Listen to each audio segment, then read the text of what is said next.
Hello, അമ്മ മനസ്സിൻ്റെ പുതിയൊരു എപ്പിസോഡിലേക്ക് എല്ലാവർക്കും സ്വാഗതം. ചാനൽ ആദ്യമായിട്ട് കാണുന്നവരാണെങ്കിൽ ഒന്ന് സബ്സ്ക്രൈബ് ചെയ്തിട്ട് ലൈക്ക് ചെയ്യണേ. അങ്ങനെ സ്വാമി വന്നിട്ടാണ് ചന്ദ്രികയോടും സിദ്ധാർത്ഥനോടും പറയുന്നത്, മേഘ പണയം വെച്ചിട്ടുണ്ടായിരുന്ന വീട് ആ സേട്ട് ലേലത്തിൽ വെച്ചിരിക്കുകയാണ്. അത് പേപ്പറിൽ ആ ന്യൂസ് ഉണ്ടായിരുന്നു. ആ ന്യൂസ് ചന്ദ്രികയ്ക്ക് കാണിച്ചു കൊടുത്ത ഉടനെ തന്നെ ചന്ദ്രികയും സിദ്ധാർത്ഥം ഒരുപോലെ ഷോക്കാവുകയാണ്. അപ്പോൾ അവരിങ്ങനെ ടെൻഷനോടെ നിൽക്കുന്ന കണ്ടപ്പോൾ സ്വാമി ചോദിക്കുന്നുണ്ട്, അപ്പോൾ നിങ്ങളിത് അറിഞ്ഞിട്ടില്ലായിരുന്നോ? ഇല്ല, മേഘ ഈ വീട് പണയം വെച്ചതായിട്ട് ഞങ്ങൾക്ക് അറിയായിരുന്നു, പക്ഷേ അത് ലേലത്തിൽ പോകുന്നതൊന്നും ഞങ്ങൾക്ക് അറിയില്ലായിരുന്നു. അത് കേട്ടപ്പോൾ സ്വാമിയും സങ്കടത്തോടെ പറയുന്നുണ്ട്, എങ്ങനെ കഴിഞ്ഞ കുടുംബമാണ്, ഇനി ദൈവം മാത്രമേ നിങ്ങൾക്ക് രക്ഷയായിട്ടുള്ളൂ, എല്ലാം ദൈവം കാക്കട്ടെ എന്ന് പറഞ്ഞിട്ട് അയാൾ പോവുകയാണ്. അപ്പോൾ സങ്കടത്തോടെ ചന്ദ്രിക സിദ്ധാർത്ഥനോട് പറയുന്നുണ്ട്, എന്താ സർ, മേഘ എന്താ ഇങ്ങനെയൊക്കെ ചെയ്യുന്നത്?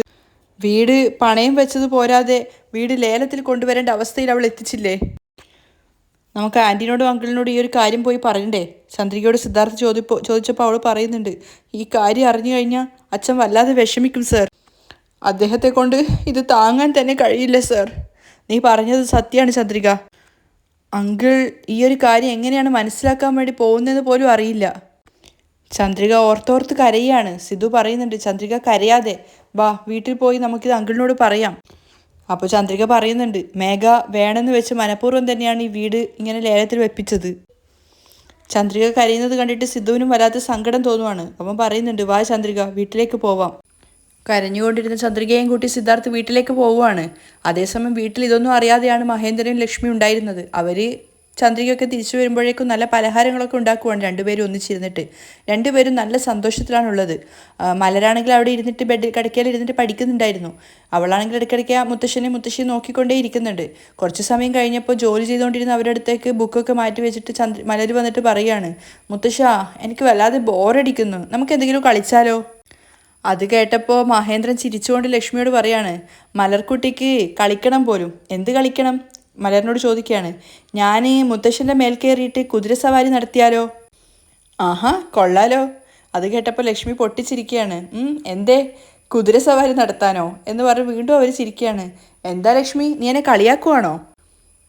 ലക്ഷ്മി ചിരി നിർത്താത്ത കണ്ടിട്ട് മഹേന്ദ്രൻ ഇങ്ങനെ അതിശയത്തോടെ നോക്കുവാണ്. അപ്പോൾ ലക്ഷ്മി പറയുന്നുണ്ട്, അതല്ല ഏട്ടാ, മലരിനെയും പുറകിലേറ്റി കുതിരസവാരി നടത്താൻ മാത്രമുള്ള ആരോഗ്യമുണ്ടോ ഏട്ടന്? അതെന്താ ലക്ഷ്മി അങ്ങനെ പറഞ്ഞത്? 60 വയസ്സായി കഴിഞ്ഞാൽ ആരോഗ്യമൊക്കെ നശിച്ച് കിളവനാവുന്നാണോ നീ വിചാരിച്ചത്? മഹേന്ദ്രൻ മസിലൊക്കെ കാണിച്ചു കൊടുക്കുകയാണ്.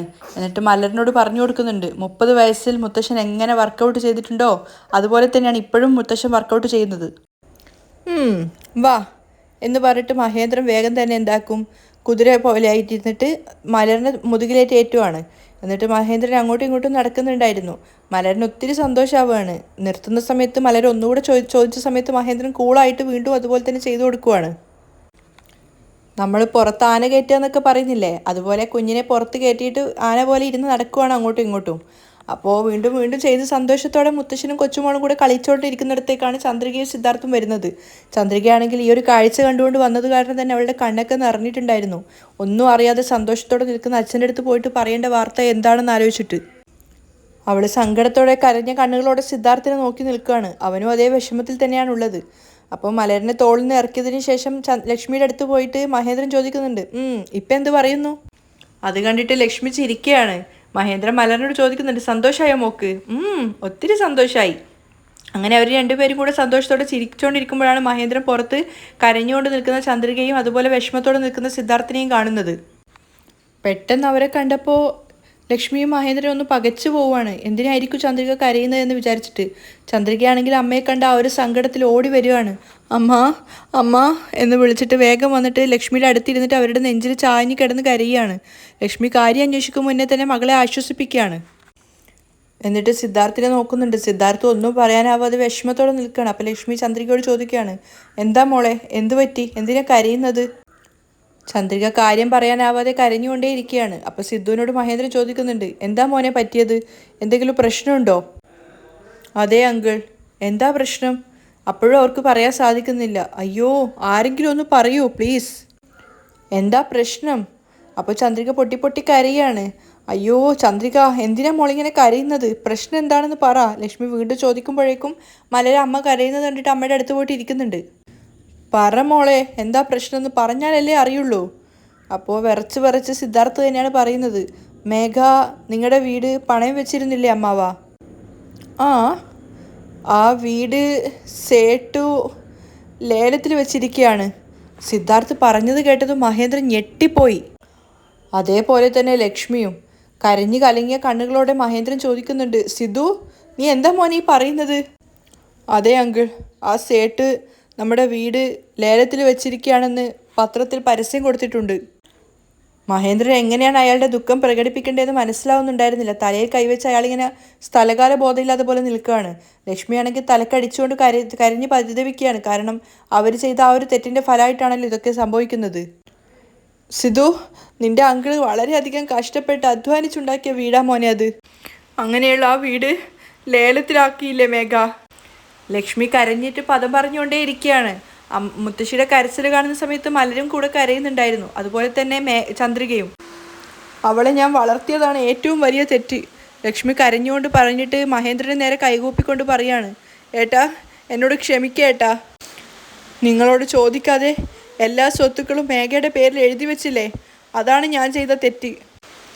ഇതിന് നിങ്ങൾ എനിക്ക് എന്ത് ശിക്ഷ വേണമെങ്കിലും താ, ഞാനത് രണ്ട് കൈ നീട്ടി സ്വീകരിക്കാം.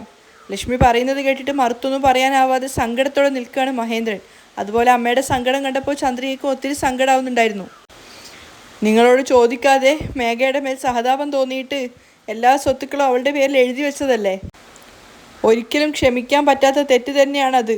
ലക്ഷ്മി ഇങ്ങനെ പൊലഞ്ഞുകൊണ്ടേ ഇരിക്കുകയാണ്. ഞാൻ ചെയ്തതാണ് തെറ്റ്. അവരിങ്ങനെ പറഞ്ഞുകൊണ്ടേ ഇരിക്കുന്ന സമയത്ത് ചന്ദ്രിക അവരെ ചേർത്ത് പിടിച്ചിട്ട് പറയുന്നുണ്ട്, അമ്മ കരയല്ലേ അമ്മ, നിങ്ങൾ ഒരു തെറ്റും ചെയ്തിട്ടില്ല അമ്മ, തെറ്റ് ചെയ്തത് മേഘ മാത്രമാണ്. അപ്പോൾ മഹേന്ദ്രൻ കരഞ്ഞുകൊണ്ട് പറയാണ്, എല്ലാം പോയി. എൻ്റെ ബിസിനസ്, കമ്പനി എല്ലാം അവൾ ഏറ്റെടുത്തു. അറ്റ്ലീസ്റ്റ് ഈ വീടെങ്കിലും എനിക്ക് തിരിച്ചു കിട്ടുമെന്നാണ് കരുതിയത്. നിൻ്റെ അമ്മയും അച്ഛനും ആ വീടെങ്കിലും നിനക്ക് തരാമെന്ന് കരുതിയതാണ്.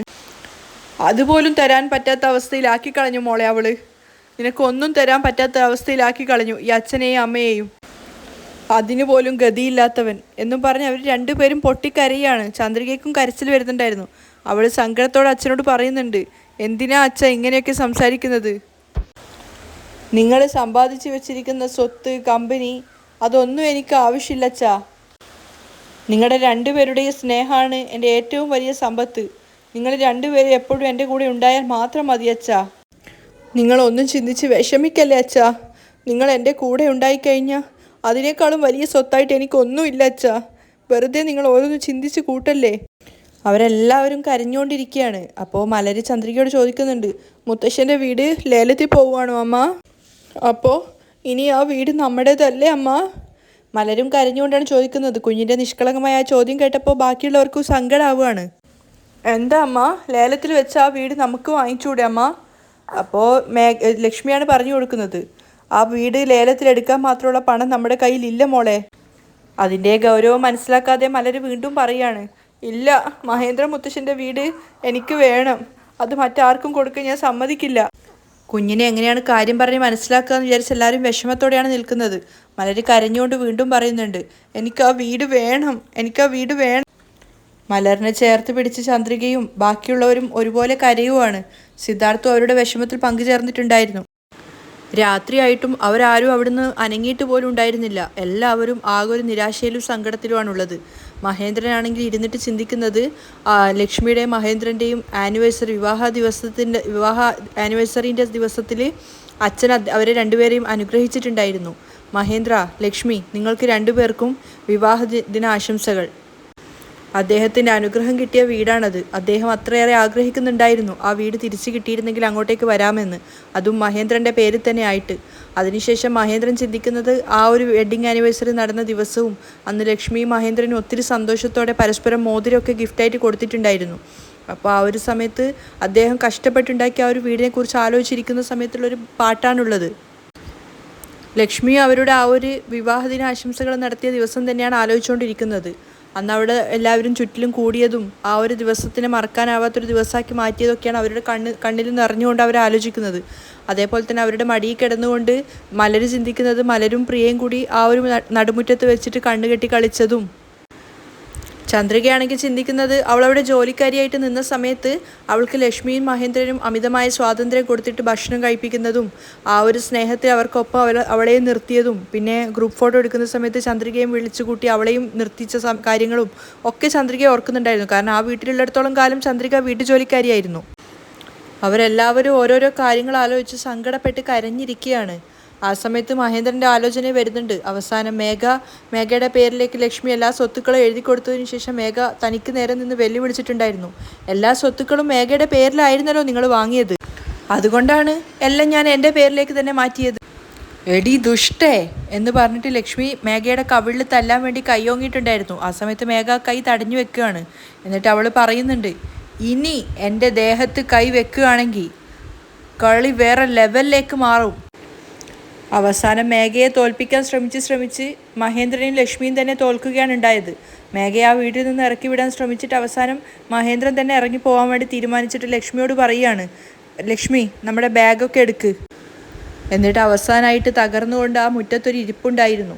അതേപോലെ തന്നെ മുത്തശ്ശനാണെങ്കിലും മഹേന്ദ്രൻ പോകുന്നത് ആലോചിച്ചിട്ട് അദ്ദേഹം തളർന്നിട്ടാണ് അവിടെ സോഫയിൽ ഇരിക്കുന്നത്. എല്ലാവരും കാണുകയായിരുന്നു മഹേന്ദ്രൻ ആ വീട് വിട്ടിറങ്ങിയത്. മഹേന്ദ്രൻ ജീവിതത്തിൽ തകർന്ന ആദ്യത്തെ ദിവസമായിരുന്നു അത്. ആ ഒരു കാര്യം തന്നെയാണ് അവരെല്ലാവരും ആലോചിച്ചുകൊണ്ടിരിക്കുന്നത്. മഹേന്ദ്രനും ഇരുന്ന് വിതുമ്പി കരയാണ്. അതുപോലെ തന്നെ ലക്ഷ്മിയും മലരും ചന്ദ്രികയും സിദ്ധാർത്ഥ് ഉൾപ്പെടെ അവരെല്ലാവരും കരഞ്ഞുകൊണ്ട് തന്നെ നിൽക്കുകയാണ്. പിറ്റേന്ന് നേരം വെളുത്ത സമയത്ത് ചന്ദ്രികയും സിദ്ധാർത്ഥും പുറത്തെവിടെയോ പോയിട്ട് തിരിച്ചു വരുവാണ്. അപ്പോൾ ഗേറ്റ് അടച്ചിട്ടാണ് ഉണ്ടായിരുന്നത്. അപ്പോൾ ചന്ദ്രിക ഇറങ്ങിയിട്ട് ഗേറ്റ് തുറന്നു കൊടുക്കുകയാണ് സിദ്ധുവിന് അകത്തേക്ക് വണ്ടി കയറ്റാൻ വേണ്ടി. അതേസമയം തന്നെ അകത്ത് നിന്ന് മേഘയുടെ കാറും പുറത്തേക്ക് വരാൻ വേണ്ടി പോകുന്നുണ്ടായിരുന്നു. അപ്പോൾ മേഘയുടെ കാറ് കണ്ടപ്പോൾ ചന്ദ്രിക മുഖത്ത് ദേഷ്യം വരച്ച് നിൽക്കുകയാണ്. ചന്ദ്രികയാണ് ഗേറ്റ് തുറന്നതെന്ന് മനസ്സിലായപ്പോൾ മേഘ ഇറങ്ങി പുറത്തേക്ക് വന്നിട്ടുണ്ടായിരുന്നു. മേഘയുടെ കാറ് മനോഹരനാണ് ഓടിച്ചുകൊണ്ടിരിക്കുന്നത്. മേഘ ഇറങ്ങി പുറത്ത് വന്നത് കണ്ടപ്പോൾ സിദ്ധാർത്ഥും അവരുടെ കാറിൽ നിന്ന് ഇറങ്ങി പുറത്ത് വന്നു.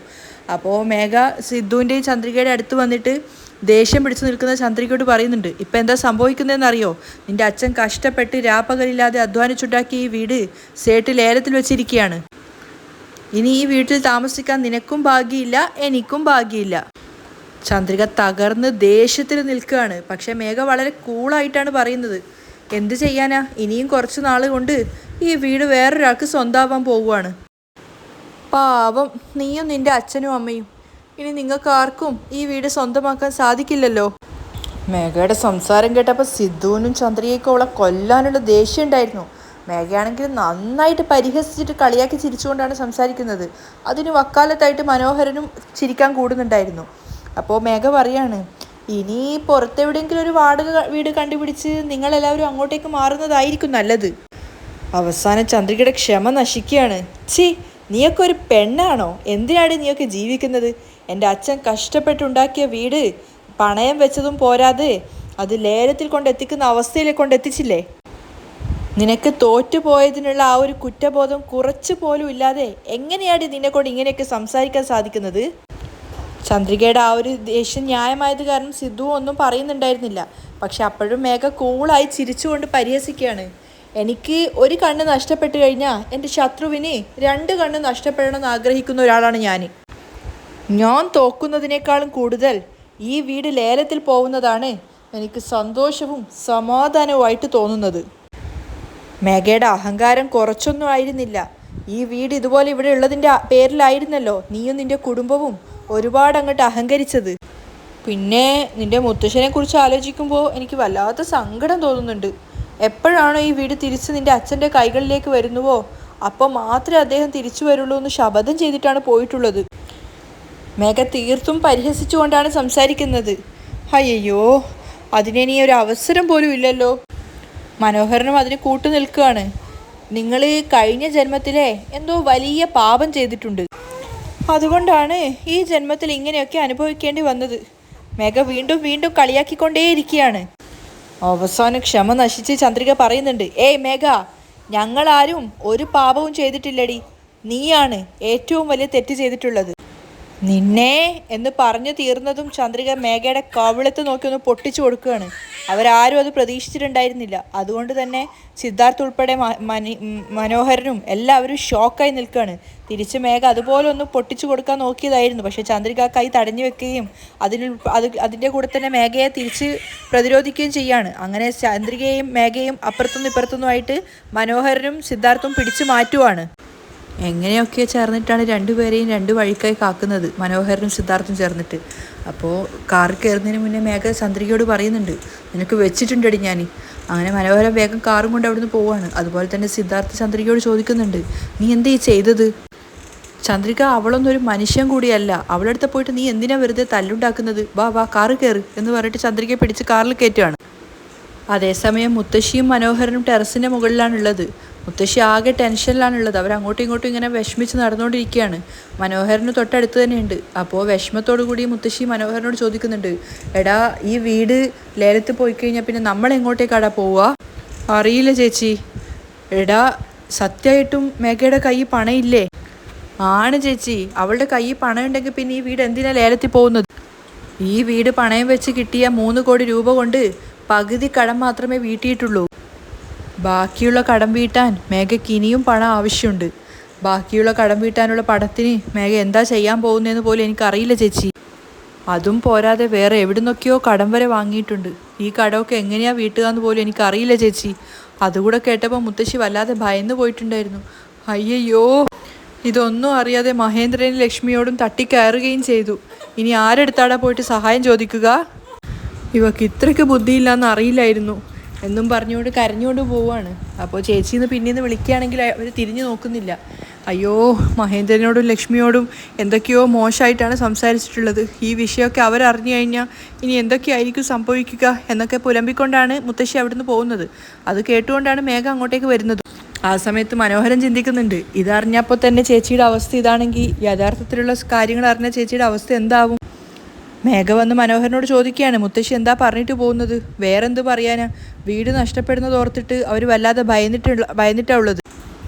അപ്പോൾ മേഘ പറയുന്നുണ്ട്, നാളെ നടക്കുന്ന ലേലത്തിൽ നമുക്കും പങ്കുചേരാം. നമ്മൾ ആ ലേലത്തിൽ ചേർന്നിട്ട് എന്ത് ചെയ്യാനാ മോളെ? നമ്മൾ ഈ വീട് 3 കോടി രൂപയ്ക്കാണ് പണയം വെച്ചിരിക്കുന്നത്. ആ അതെ. ഇനി ഒരു പക്ഷേ 3 കോടി രൂപയ്ക്കും താഴെയാണ് ഈ വീട് ലേലത്തിൽ പോകുന്നതെങ്കിൽ നമുക്ക് തന്നെ ഈ വീട് എടുത്തുകൂടെ അമ്മാവാ? അതെങ്ങനെയാ മോളെ? നമ്മൾ വാങ്ങിയ കടത്തിനേക്കാളും കുറച്ചിട്ട് എങ്ങനെയാണ് സേട്ട് ഈ വീട് ലേലത്തിൽ കൊടുക്കുക? അതിനുള്ള ചാൻസേ ഇല്ല. അത് എനിക്കും അറിയാം അമ്മാവാ. എന്നാലും നമുക്ക് നാളെ ലേലം നടക്കുന്ന സ്ഥലത്തേക്ക് പോവാം. ഇനിയൊരു പക്ഷേ ലേലത്തിൽ അധികം ആരും ഇല്ലെങ്കിൽ നമുക്ക് ഈ വീട് ചെറിയ വിലക്ക് തന്നെ വാങ്ങിക്കാം. അപ്പോൾ മനോഹരനും അങ്ങനെ ഒരു പ്രതീക്ഷയുണ്ട്. ഇനിയൊരു പക്ഷേ ഇത്രയും വലിയ വീടായതുകൊണ്ട് ലേലത്തിൽ പോയില്ലെങ്കിലോ? അപ്പോൾ അയാളും പറയുന്നുണ്ട്, സേട്ട് നാളെ ഈ വീട് നമുക്ക് തന്നെ തിരിച്ചു തരും, നോക്കിക്കോ. ശരിക്കും പറഞ്ഞാൽ മേഘയുടെ വിഡ്ഢിത്തരത്തിന് കൂട്ടുനിന്ന് അവളെ വഷളാക്കുന്നത് മനോഹരൻ തന്നെയായിരുന്നു. അവിടെയാണ് ഇന്നത്തെ എപ്പിസോഡ് വൈൻഡപ്പ് ചെയ്യുന്നത്.